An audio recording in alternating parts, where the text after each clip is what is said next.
हज़रत एक सवाल का जवाब अता फरमा दीजिए कि खालुल मोमिनीन कातिब वही सहाबी रसूल हज़रत अमीर मुआविया रज़ी अल्लाह ताला अन्हु की ज़ात पर जो एतराज़ात किए जाते हैं, उन एतराज़ात का जवाब कैसे दिया जाए? देखिए, सैयदना अमीर मुआविया रज़ी अल्लाह ताला अन्हु की ज़ात बाबरकात पर जो एतराज़ात होते हैं, जी, उनके जवाब में तो सैकड़ों किताबें मौजूद हैं। अल्हम्दुलिल्लाह। अल्हम्दुलिल्लाह। उसूली बात ज़हन में रखें, हज़रत अमीर मुआविया रज़ी अल्लाह ताला अन्हु की ज़िंदगी के कई हिस्से हैं। जी, एक तो ये है कि ईमान लाने से पहले की ज़िंदगी, ईमान लाने के बाद की ज़िंदगी, फिर जो ईमान लाने के बाद की ज़िंदगी है, उसके भी कई हिस्से हैं। एक वो है जो आप शाम के गवर्नर बने बाद ईमान।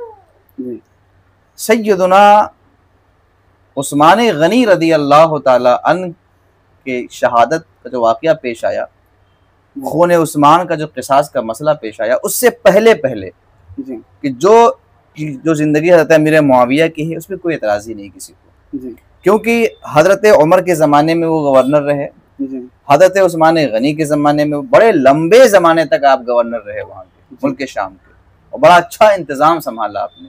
अगर आप दौरे फारूकी को पढ़ेंगे ना, तो बेशुमार गवर्नर हज़रात को बदला गया है, जी, मगर हज़रत अमीर शाम को बदला नहीं गया। अच्छा, निज़ाम कुछ संभाल रखा था।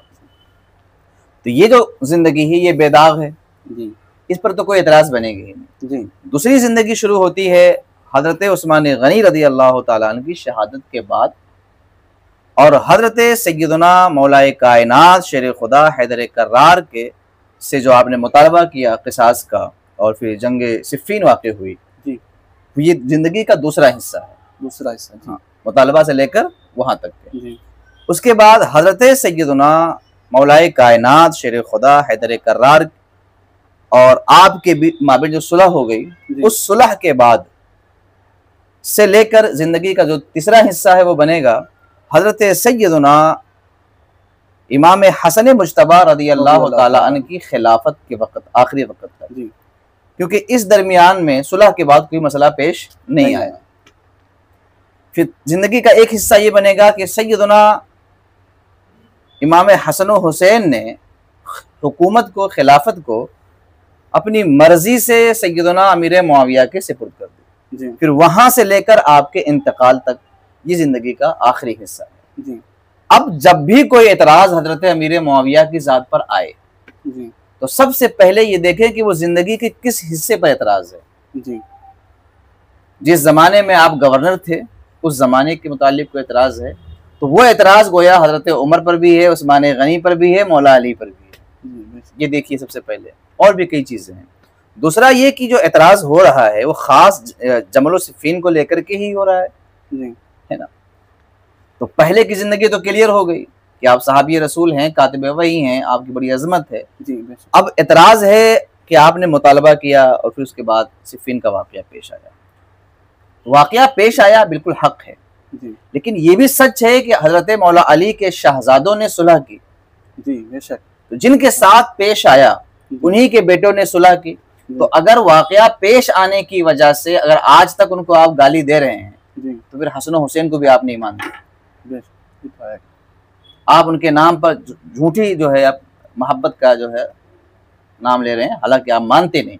जब मौलाए कायनात के बेटों ने सुलह कर ली, तो आपको क्या एतराज है? आपको एतराज ही नहीं बनता। फिर अगर आपको ये एतराज है कि सुलह के बाद इमाम हसन मुज्तबा ने हुकूमत अमीर मुआविया के सिपुर्द कर दी, अगर एतराज जिंदगी के उसके बाद जब आप खलीफा बन गए मुसलमानों के, उस पर कोई एतराज है, और उस वक़्त हसनैन करीमैन भी हयात से मौजूद हैं, क्योंकि तकरीबन 41 हिजरी में इमाम हसन ने हुकूमत उनके हवाले की थी, और इमाम हसन की शहादत 49 या 50 हिजरी में हुई। तो 9-10 साल मान लीजिए आप कि 9-10 साल तक इमाम हसन मुज्तबा हुकूमत देने के बाद भी हयात रहे। अगर जिंदगी के इस हिस्से पर आपको एतराज है कि भाई ये गलत काम किया, ये गलत काम किया, ये गलत काम किया, तो मुझे बताइए कि यजीद फासिको फाजिर के खिलाफ थोड़ी सी जमात लेकर के मैदान में उतरने वाली जात अमीर मुआविया के खिलाफ क्यों नहीं उतरी? तो सवाल, एक फासिको फाजिर के इकदाम को रोकने के लिए इमाम हसन मुज्तबा निकले और जी। शहीद हुए चंद लोगों को लेकर। जी। और अभी इमाम हसन हयात से हैं, हुसैन मौजूद हैं, और अमीर जिनको हुकूमत दी वो बिगड़ गए। जी। तो ये हजरात निकले क्यों नहीं? जी। तो अगर एतराज अमीर मुआविया की ज़ात पर होगा तो हसनैन करीमैन की ज़ात पर भी होगा। फिर उसके बाद इमाम हसन की शहादत हो गई 50 में, मान लीजिए आप 50 से लेकर 60 हिजरी तक के आप सोचिए, इस दरमियान इमाम हुसैन मौजूद हैं जी। और अमीर मुआविया रदी अल्लाह ताला अन्हु की हुकूमत है। इस दरमियान आपको कोई एतराज़ है? आपको मालूम होना चाहिए कि इमाम हसन हुसैन के साथ अमीर मुआविया रदी अल्लाह अन्हु के गहरे ताल्लुकात थे। तोहफा तहाइफ बाकायदा अमीर मुआविया भेजा करते थे और ये हजरत कबूल फरमाते थे। फिर हजरत सैयदना इमाम हुसैन अभी हैं, हसन पाक का इंतकाल हो गया, शहीद हो गए। अगर अमीर मुआविया की ज़िंदगी के इस हिस्से पर आपको एतराज़ है तो मुझे बताइए कि जब अमीर मुआविया के इंतकाल के बाद यजीद बैठा हुकूमत पे तो बेशुमार लोगों ने बगावत की जी। और उसके खिलाफ अलम जहाद बुलंद किया, उसके खिलाफ हुए। यकीनन वो जालिम था, फासिक था, फाजिर था, इसमें कोई शक नहीं। ठीक है, इमाम हसन मुज्तबा को अगर अमीर मुआविया की हुसैन पाक को इतराज़ हो तो फिर निकले क्यों नहीं? सीरुल औलिया के अंदर यह है कि जब तक हक गालिब था इमाम हुसैन ने जो है उसकी मुखालिफत न की, यानी आप उसकी हिमायत में रहे। और जब इमाम अमीर मुआविया का इंतकाल हुआ और यजीद जालिम बैठा तब इमाम हुसैन ने उसके खिलाफ अलम बगावत बुलंद किया। तो अर्ज ये है कि एतराज़ जिंदगी के किस हिस्से पर है, उस हिस्से को देखा जाए। जंगे जमलो सिफ़ीन के मामलात में जो भी एतराज़ होगा तो पहले इमाम हसन पाक पर एतराज़ होगा कि ऐसे बंदे को हुकूमत दे दी जिससे बाप ने जंग की थी।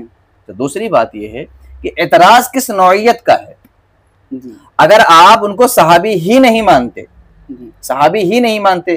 या मुसलमान ही नहीं मानते तो फिर हजरत मौला अली ने सुलह कैसे कर ली उनसे जंगे सिफ़ीन में?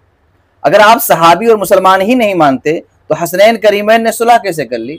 अगर आप सहाबी और मुसलमान ही नहीं मानते तो हजारों हजार सहाबा, अकाबिर सहाबा मौजूद थे, बगावत क्यों न की, ये खिलाफ क्यों नहीं किए? तो उनकी सहाबियत भी मुसल्लम है, वो सहाबी भी हैं, कातिब वही खुतूत भी हैं, अजीम तरीन सहाबी हैं। और उनकी ज़ात पर जो एतराज़ हो पहले ये जान लें कि वो किस ज़माने पर है, फिर इल्ज़ामन क्या क्या जवाब बनते हैं। तो आप देखेंगे कि कुरान पाक ने जो कहा है वही सच है कि अल्लाह ताला ने, अल्लाह उनसे राज़ी हो गया, वो अल्लाह से राज़ी, रज़ियल्लाहु अन्हुम व रज़ू अन। और जब अल्लाह राज़ी हो जाए तो वकुल्लुहुम वअदल्लाहुल हुस्ना, अल्लाह ने सबसे हुस्ना का वादा फरमा लिया। हम सारे सहाबा और अहले बैत से प्यार करते हैं। माशाअल्लाह, माशाअल्लाह, बड़ा उम्दा जवाब आपका रहा। अल्लाह तबारक व तआला आपके इल्म अमल में खूब बरकत अता फरमाए और आपकी ज़ात से अहले सुन्नत वल जमाअत को खूब फ़ायदा पहुँचाए। आमीन बिजाहि नबी अमीन सल्लल्लाहु अलैहि वसल्लम।